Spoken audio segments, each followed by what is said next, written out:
Let's just confront a hard truth right out of the gate here. When you sign your very first locum tenens contract, you are stepping onto a playing field where the other side literally holds every single advantage. Here at Healthcare Pay Index, our whole mission is to bring you independent, unbiased compensation data. No agency funding, no recruiting incentives, just the cold, hard facts. So today, we're doing an explainer on exactly how you can take back control of that contract. Picture the setup of your negotiation for a second. On one side, you've got the recruiter, right? They're sitting at a desk backed by an absolute mountain of financial data. They know the total bill rate the hospital is paying, their own profit markup, and the facility's absolute maximum budget. And on the other side, well, there's you, completely in the dark, armed with nothing but a single hourly number offered on a piece of paper. Guys, this is not a fair fight. It's a structural imbalance explicitly designed to keep your pay low.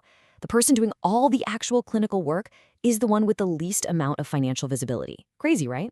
Economists actually have a name for this. It's called information asymmetry. In the local market, this knowledge imbalance is the single biggest reason you are consistently leaving money on the table. Look, it's not that agencies are inherently evil or anything like that. It's simply that they hold all the data cards, and they play them to absolutely maximize their margin. So how do you fix your pay? Well, you fix the information gap. The very second you possess the same data the recruiter has, the dynamic completely shifts. To close that gap, here is our roadmap for today. We'll cover the information gap, agency economics explained, knowing the bill rate, 2026 market benchmarks, the negotiation playbook, and finally, the strategic gem. Okay, Section 2, Agency Economics Explained. Let's pull back the curtain and see how the money actually moves behind the scenes. The mechanics of locum pay are actually incredibly simple once you break them down. Step 1. The healthcare facility pays a total bill rate to the agency. Think of this as the absolute maximum pool of money available for your time. Step 2. The agency takes their markup out of that pool, which covers their overhead, credentialing, malpractice insurance, logistics, and of course, their profit margin. Then, Step 3, the physician gets the leftover slice, which becomes your pay rate. You are doing all the actual labor, providing all the patient care, but you only ever see Step 3. To negotiate effectively, you absolutely have to understand Step 2. Now, the differences in these markups across the industry are frankly staggering. Let's look at a hypothetical but very realistic $600 per hour total bill rate. A large traditional agency might take a 40 to 50% markup. Out of that $600, they keep nearly half, leaving you with about $300 to $360 an hour. But what if you work with a newer, transparent, low-margin agency? They might only take a 15 to 22% cut. Based purely on the agency's business model, you could see a massive gap of over $100 per hour in your pocket for doing the exact same clinical work, seeing the exact same patients at the exact same hospital. Over a typical assignment, that difference equates to tens of thousands of dollars. So how do you uncover that margin and make sure you aren't leaving all that money behind? You just ask for the data. Asking one single, high-value question early on completely changes the entire negotiation. What is the bill rate for this assignment, and what is your markup percentage? Just saying those words aloud signals to the recruiter that you understand the mechanics of their business. Most physicians never ask this. They just accept the first number they hear. You need to make this your very first question. Naturally, a recruiter might hesitate, dodge, or push back a bit. They really aren't used to clinicians asking to see the math. If they do, you don't need to get aggressive, you just need to be professional and informed. Cite the NALTO Code of Ethics. The National Association of Locum Tenens Organizations explicitly requires member firms to provide complete disclosure of information relevant to the physician. The facility's total budget and the agency's cut are highly relevant to your business decision. Use this exact standard to professionally demand transparency. Moving on to Section 4, 2026 Market Rate Benchmarks. Knowing the mechanics is only half the battle. Now you need independent data to anchor your worth. Before any negotiation, you absolutely must know your worth based on current independent benchmarks, definitely not the deflated figures published by the agencies trying to hire you. Let's talk about the 2026 rates across these core specialties. If you're in emergency medicine, you're seeing a massive range from $200 to over $350 an hour. Anesthesiology jumps up even higher, stretching well past $450. Why such a huge gap within a single specialty? Well, you've got to recognize that the ceiling figures reflect rural locations, hard-to-fill markets, or urgent short lead time assignments where the hospital is desperate. The floor reflects highly desirable, standard metro assignments where a dozen other doctors also want to work. You need to know exactly where your specific assignment falls on that spectrum. If you're heading out to a critical access hospital in the middle of winter, you anchor your expectations to the top of that specific tier. Don't ever let them pay you a desirable metro rate for frontier location assignment. All right, Section 5, the Negotiation Playbook.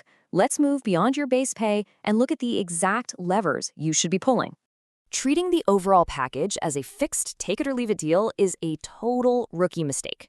Yes, your hourly rate targets the top of the range, but look at the periphery: housing stipends, travel reimbursements, call pay, and malpractice.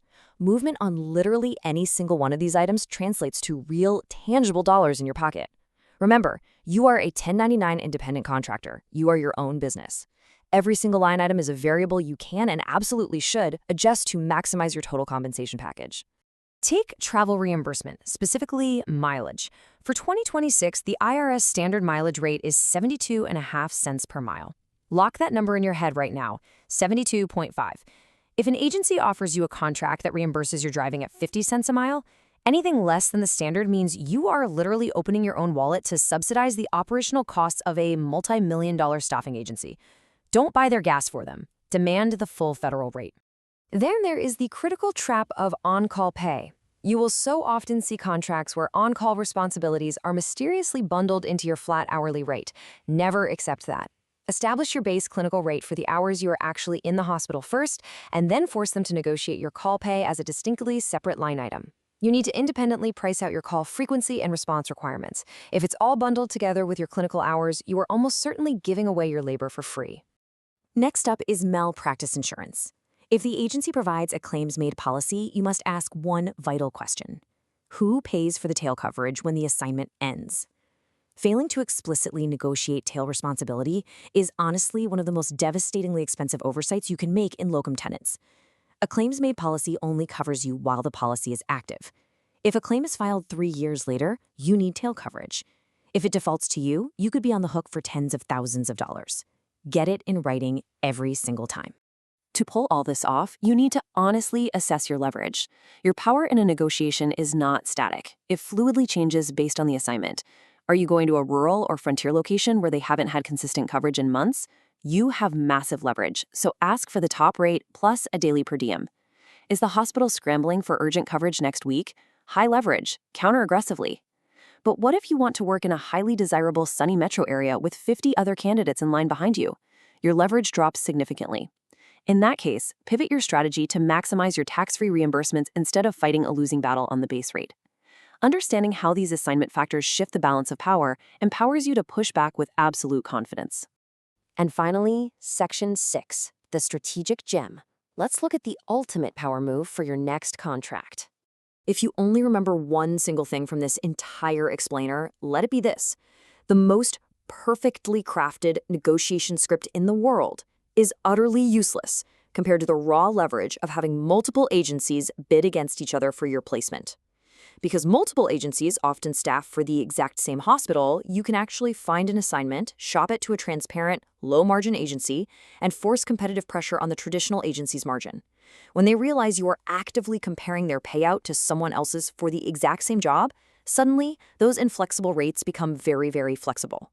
You are creating a market for your services. The days of simply accepting the first number on the page are over.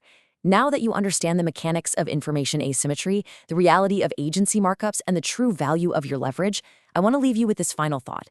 How will you use this independent pay data to demand exactly what you're worth on your next assignment? Are you ready to shift the power dynamic? Thanks for joining this explainer from Healthcare Pay Index. Stay informed, stay empowered, and we'll see you in the next one.